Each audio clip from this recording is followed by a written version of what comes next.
We all face a dietary dilemma, securing high-quality protein for fitness and long-term health without letting the grocery bill drain our bank accounts. In our culture, a premium cut of red meat is the undisputed apex of nutrition. We view it as the primary fuel for building muscle and physical strength. On the other end of the spectrum is tempeh. Fermented soybeans are often dismissed as a budget-driven compromise, something you eat only because you have to. This creates a direct conflict. If you swap beef for tempeh to save money, are you actually losing the protein your body needs? We are stripping away the restaurant marketing and the prestige to run a head-to-head biochemical audit. If we equate the word cheap with weak, we risk paying a massive premium for a cultural illusion, while ignoring a fuel source yielding more protein and minerals for a fraction of the cost. We unconsciously judge our food based on two specific metrics: the financial cost per gram of protein and its perceived nutritional value. This chart maps those assumptions. Beef sits top right, high financial cost, high perceived nutritional value. Tempeh plots bottom left, inexpensive, assumed to deliver low-tier nutrients. But that access relies on bias. Let's recalculate its value using clinical data instead of price. We're testing three specific domains: macro and micronutrient density, human digestion and bioavailability, and overall return on investment. To truly optimize our diets, we have to evaluate food based on what it actually does inside the human cell, rather than its status on a restaurant menu. The first audit relies on a strict substitution: 100 grams of beef against 100 grams of tempeh. Looking at this comparison matrix, the baseline macronutrient yield favors the plant. Tempeh delivers between 30 and 40 grams of protein, exceeding beef's 26 grams. Tempeh also shows a high iron profile. A 100-gram serving holds roughly 10 milligrams of iron, nearly 4 times the concentration found in the same amount of beef. The disparity in calcium is even wider.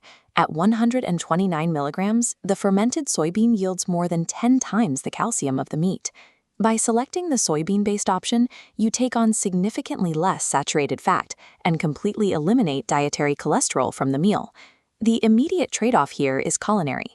You lose the distinct flavor profile of animal fat, and a raw block of tempeh requires marinades and spices to make it palatable.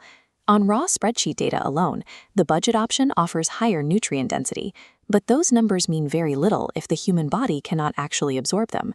Plant proteins carry a heavy biological penalty: anti-nutrients. These are compounds that can block human digestion, meaning you may excrete the vitamins instead of putting them to work.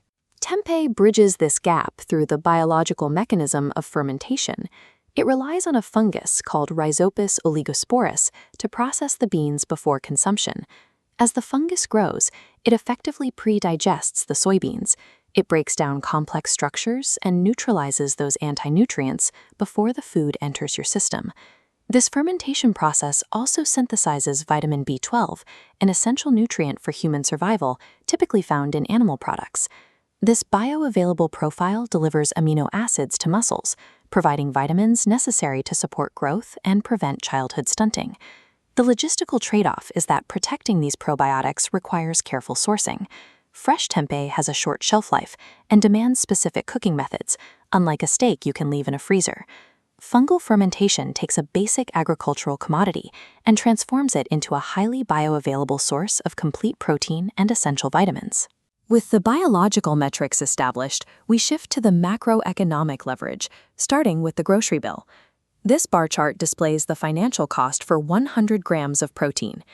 Tempeh cuts costs by 87%, making it 8 times cheaper than beef. Environmentally, producing that same protein from tempeh requires 20 times less greenhouse gas emissions than cattle.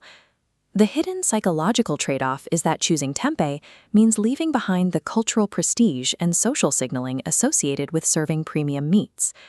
If you move past the social status of red meat, you gain measurable financial leverage and environmental efficiency without sacrificing biological performance.